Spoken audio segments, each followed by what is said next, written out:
दोस्तों आजकल दुश्मन इतने ज़्यादा बढ़ गए हैं, इतने ज़्यादा हमें दिक्कतें दे रहे हैं कि हमें भी समझ में नहीं आ रहा है कि अब हम क्या करें। क्या हम जान दे दें, प्राणों की आहुति दे दें? उन दुश्मनों से बचने के लिए हम क्या उपाय करें जिससे हमारा जो ज़िंदगी है वो नरक नहीं बने।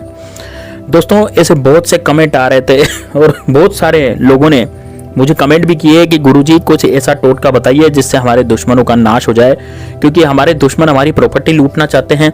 हमारी ज़िंदगी में उन्होंने उथल पुथल मचा रखी है। हम जरा सी तरक्की करते हैं, थोड़ी सी तरक्की करते हैं तो ईर्ष्या करने लग जाते हैं और साथ ही में दोस्तों हमारा बहुत बुरा भी करते हैं। और जो गुप्त शत्रु होते हैं उन्हें तो हमें तो शत्रु का ही पता नहीं लग पाता कि किस शत्रु ने हमारे पर क्या टोटका करवा दिया है, जो कि हमारा चलता चलाया काम धंधा ठप पड़ गया, किसी की नौकरी छूट जाती है, मेरी नौकरी छूट गई, इस तरह से लोग बोल रहे हैं कमेंट में। तो दोस्तों इन सब का उपाय जो है, टोटका जो है वो यही है जो आज मैं आपको बताने जा रहा हूँ। दोस्तों बहुत ही जबरदस्त टोटका है और इस टोटके को यदि आप कर लेते हैं तो दोस्तों यकीन मानिए आपका जो शत्रु है वो बुरी तरह से परास्त हो जाएगा। लेकिन दोस्तों टोटके को करने से पहले आपको मन में श्रद्धा जरूर रखनी चाहिए टोटके के प्रति कि टोटका जो है जरूर फल देता है। साथ ही में दोस्तों टोटके को पूरा जरूर सुनिए, क्योंकि आधा अधूरा जो टोटका होता है उससे आपको कभी भी पूरा फल नहीं मिलेगा। इसलिए टोटके को पूरा सुनिए, किस तरह से उपाय करना है इसको पूरे ढंग से एक बार सुनिए, कॉपी पेन में नोट कर लीजिए, उसके बाद ही आप इसको कीजिए। चलिए दोस्तों तो अब शुरू करते हैं। लेकिन इससे पहले आप यदि बागेश्वर धाम सरकार बालाजी की कृपा प्राप्त करना चाहते हैं तो दोस्तों निश्चित रूप से आप प्राप्त करिएगा बालाजी सरकार की कृपा। लेकिन इस वीडियो को लाइक जरूर कर दीजिएगा, इससे ही आपकी सारी मनोकामनाएं पूरी होगी। बागेश्वर धाम सरकार बालाजी की कृपा से मैं वीडियो बनाता हूं तो आपके सारे वीडियो जो हैं जो आप देख रहे हैं वो सारे वीडियो साकार हो जाएंगे, मतलब कि आप अपने जीवन में जो भी टोटके कर रहे हैं वो सारे सफल हो जाएंगे। तो दोस्तों बालाजी सरकार की कृपा जरूर लीजिए, वीडियो को लाइक जरूर कर दीजिए। साथ ही में दोस्तों कमेंट बॉक्स में जय श्री राम, जय बागेश्वर धाम सरकार जरूर लिखिए। आपकी हर मनोकामना बागेश्वर धाम सरकार बालाजी जरूर पूरी करेंगे। और जो अर्जी है वो अर्जी आप यहीं से हाथ जोड़ करके विनती करके लगा सकते हैं, अपने धाम भी बागेश्वर धाम सरकार आपको बुला सकते हैं। तो चलिए दोस्तों अब बात करते हैं टोटके की कि किस तरह से आपको वो टोटका करना है। अब दोस्तों देखिए, आपको किसी ने बहुत ज्यादा मान लीजिए परेशान कर रहा है, कोई शत्रु हो, किसी ने परेशान किया हुआ है, या फिर कोई ऐसा दुश्मन हो जो आपको चैन से जीने नहीं देता, आपके हर काम में रोक लगा देता है, या फिर आपको बार बार नीचा दिखाने की कोशिश करता है जिसकी वजह से आपका बार बार नुकसान हो जाता है, या आपको व्यापार में तरक्की नहीं मिलती, जिससे नजर दोष की वजह से आप आगे नहीं बढ़ पा रहे हैं, जीवन में सफल नहीं हो पा रहे हैं, आपके ऊपर तनाव बना रहता है, आपका दुश्मन आपके ऊपर तंत्र मंत्र जैसी क्रियाएं करवाता रहता है। तो दोस्तों बागेश्वर धाम सरकार का बताया हुआ यह उपाय करके यह उपाय जो है वो आपके लिए रामबाण साबित हो सकता है।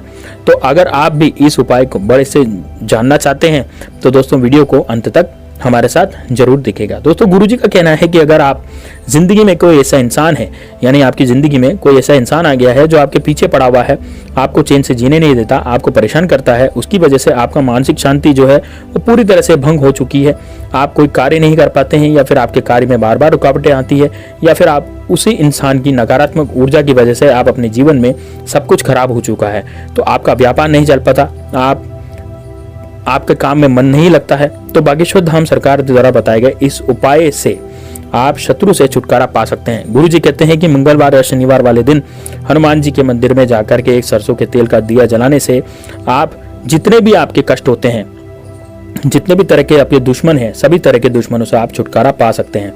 वो दुश्मन आपके आगे हाथ जोड़ने का मजबूत हो जाएगा, आपके आगे नतमस्तक हो जाएगा दोस्तों। और दोस्तों आपको करना कैसे है, ये आपको अपने दाहिने अंगूठे पर, दाहिने पैर का जो अंगूठा होता है उससे लेकर के अपने सर तक एक धागा आपको नाप लेना है, और उस धागे के साथ आप इसको मोड़ करके, इस धागे को आप तोड़ लें और इस धागे को तोड़ करके इसको मोड़ करके और इसकी बत्ती बना लें। दोस्तों इसकी बत्ती बनाने के बाद इसका दीपक आप हनुमान जी के मंदिर पर जलाएं, और इसमें आप सरसों का तेल डालकर हनुमान जी के मंदिर में यदि आपने जला दिया दोस्तों हर मंगलवार या हर शनिवार को, तो कम से कम 5 बार हनुमान चालीसा का इस दीपक के बाद आपको पाठ करना है। और हनुमान जी का महामंत्र ओम हनुमते नमः, यह आपको ओम हनुमते नमः, यह आपको 108 बार आपको जाप करना है। इस उपाय को करने के बाद आपके जीवन में जितनी भी नकारात्मक शक्तियां हैं या फिर जितनी भी नकारात्मक ऊर्जा है वे सभी अपने आप आपके जीवन से बाहर चली जाएगी, और आपके शत्रु जो हैं अपने आप ही समाप्त हो जाएंगे, या फिर आपके सामने शत्रु घुटने टेकने को मजबूर हो जाएंगे। इसी के अलावा गुरुजी ये भी कहते हैं कि अगर आपके जीवन में बहुत बुरी ग्रहों की दशा चल रही है, कोई भी ग्रह आपका जो है कमजोर है, और वो जो ग्रह है वो इतना ज्यादा कमजोर है, जो राहु केतु या शनि की वजह से आपके जीवन में लगातार मुश्किलें पैदा होती जा रही है, लगातार मुश्किलें आ रही हैं, आप तरक्की नहीं कर पा रहे हैं, आपका विवाह नहीं हो पा रहा है, या फिर आप सबको संतान प्राप्त होने में परेशानी हो रही है, तो आप जिस कार्य में भी हाथ डालते हैं आपको असफलता ही हासिल होती है। आपका व्यापार नहीं चल रहा, नौकरी में आपको तरक्की नहीं मिल रही, तो आप फिर आप परीक्षा में सफल नहीं हो रहे, तो शनिवार वाले दिन पीपल के पेड़ के नीचे सरसों के तेल का दिया यदि आप जलाते हैं तो उसको जलाने से आपकी सभी परेशानियों से आपको निजात मिल जाएगी। और आपको दीपक जलाते समय हनुमान जी का स्मरण करना है, हनुमान चालीसा का पाठ जरूर करना है, और इसी के साथ पीपल के पेड़ की परिक्रमा देने समय आपको ओम हनुमते नमः का जाप भी करना है। दोस्तों, हनुमान जी का ये जो महामंत्र होता है आपको हर मुश्किल से छुटकारा दिलाता है। और इसके अलावा गुरुजी ने आप ये भी बताया है कि अगर कोई ऐसा इंसान है जो आपके आसपास है, जो आपके मानसिक और शारीरिक कष्ट देता है, वही दुश्मन जो होते हैं वो हमें शारीरिक कष्ट भी देते हैं, मानसिक कष्ट भी देते हैं, आपको जीवन में सुख से जीने नहीं देते, तब जब वे भी इंसान जो है आपके आसपास है, और अब हनुमान चालीसा का जब आप पाठ करेंगे तो मन ही मन जब आप इस मंत्र का जप करेंगे तो इस उपाय को करने से ही शत्रु से निकलने वाली सारी नकारात्मक ऊर्जा जो है आपकी असफल हो जाएगी। यानी कि आप अपने जीवन में सुख से जिएंगे, आपको जो शत्रु है जो परेशान कर रहा था वो परेशान करना छोड़ देगा, साथ ही में आपके जीवन में सुख आते चले जाएंगे और आपके जो दुख हैं वह खत्म होते चले जाएंगे यदि ये वाला टोटका आप कर लेते हैं।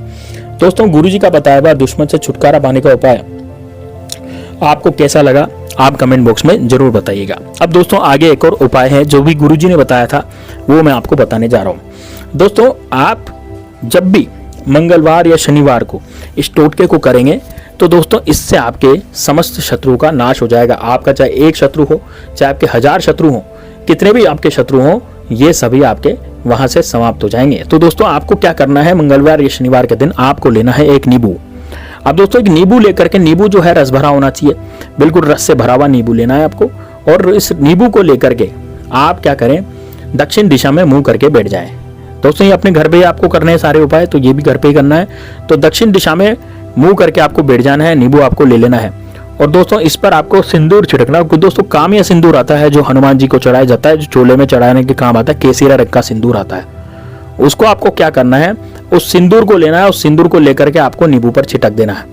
नींबू पर छिटकने के बाद आप क्या करें, सरसों का तेल लें, और सरसों के तेल से आप अपनी चट्टी उंगली, यानी चट्टी उंगली में सबसे छोटी कनिष्ठा उंगली जो होती है, सबसे छोटी उंगली, उससे आप अपने शत्रु का नाम सरसों के तेल से नींबू पर लिखें। अब दोस्तों यदि आपको अपने शत्रु का नाम नहीं पता तो केवल आप चट्टी उंगली से केवल शत्रु ही लिख सकते हैं। तो सरसों के तेल से आप शत्रु लिखें, और शत्रु लिखने के बाद एक कील आपको लेनी है जो कि लोहे की कील होती है। दोस्तों लोहे की कील यदि आपके घर में है तो सबसे ही बढ़िया, पुरानी कील यदि है तो सबसे बेस्ट रहेगा। पुरानी कील आपको नींबू पे गाड़ देनी है, यानी पुरानी जो कील होती है वो आपको नींबू में गाड़ देनी है, लेकिन कहाँ गाड़नी है, जहां पर आपने शत्रु लिखा है उसके बीचों बीच आपको गाड़ देनी है। दोस्तों यदि नई कील आपके पास कील नहीं है तो नई कील ले आए लोहे की, लेकिन वो ऐसी होनी चाहिए 1 इंच लंबी कि वो केवल नींबू में आ जाए, नींबू के आर पार नहीं जाए। इस तरह की कील नहीं लेनी कि नींबू के आर पार वो कील चली जाएगी, इस तरह की कील आपको नहीं लेनी। कील केवल इतनी लेनी है कि वो नींबू के अंदर ही रुक जाए जाकर के, बस इतनी कील आपको लेनी है, और उस कील को गाड़ देना है। अपने शत्रु का आपको 9 बार नाम लेना है। अब आपका शत्रु, यदि आपको शत्रु का नाम नहीं पता, आपका कोई गुप्त शत्रु है तो आपको 9 बार शत्रु शत्रु शत्रु शत्रु बोलना है। और यदि आपका कोई गुप्त शत्रु है तो आपको, गुप्त शत्रु नहीं है, मान लीजिए आपको शत्रु का नाम पता है तो 9 बार, मान लीजिए मेरे शत्रु का नाम अजय है तो मैं 9 बार कील को गाड़ते समय 9 बार अजय अजय अजय अजय का जाप करूंगा, उसके बाद में एक बार शत्रुनाश बोल दूंगा। इसी तरह से आपको यदि शत्रु का नाम नहीं पता तो आप 9 बार शत्रु शत्रु बोलेंगे और उसके बाद शत्रुनाश बोल देंगे। बस दोस्तों अब ये कील गाड़ने के बाद आपको इस नींबू को लेकर के बाहर जाना है। अब ये नींबू को लेकर के आप बाहर कहाँ, खुली जगह पर जाना है, जैसे आप छत पे भी जा सकते हैं, अपने घर की छत पे जा सकते हैं, या कहीं बाहर अपने घर के बाहर गार्डन या कुछ होता है जहाँ पर आपको कोई रोके टोके नहीं, सुनसान जगह पर भी जा सकते हैं। वहाँ जा करके आपको क्या करना है, अब आग जला लेनी है। जैसे आप थोड़ी सी आग प्रज्वलित करें, लकड़ी वगैरह लगा करके या कुछ रद्दी वगैरह लगा करके, लेकिन आग प्रज्वलित करनी है, और आग प्रज्वलित करके आप इस नींबू को जला दें। दोस्तों ये नींबू कपूर से भी जल सकता है, जैसे कपूर और लकड़ी लगा करके आप आग जलाएं, कंडा लगा दें, उपला लगा दें कपूर से और आग जला लें। आग प्रकट करने के बाद नींबू को आप उसमें जला देना। दोस्तों नींबू पूरा तो नहीं जलता क्योंकि उसमें रस बहुत होता है, लेकिन उसका रस जैसे जैसे सूखेगा आपका जो शत्रु है वो भी पूरी तरह से अंदर से बर्बाद होता चला जाएगा। मतलब कि आपके शत्रु की धन वैभव और जितनी भी संपत्ति है वो सारी की सारी खत्म होती चली जाएगी। धीरे धीरे आपका शत्रु पूरी तरह से बर्बाद होता चला जाएगा। अब आपकी तरफ वो सोचेगा नहीं कुछ करवाने के लिए, क्योंकि उसको खुद की सोचेगा। खुद की क्यों सोचेगा? क्योंकि दोस्तों उसका खुद का बुरा हो रहा है, तो वो खुद पे ही ध्यान देने लग जाएगा।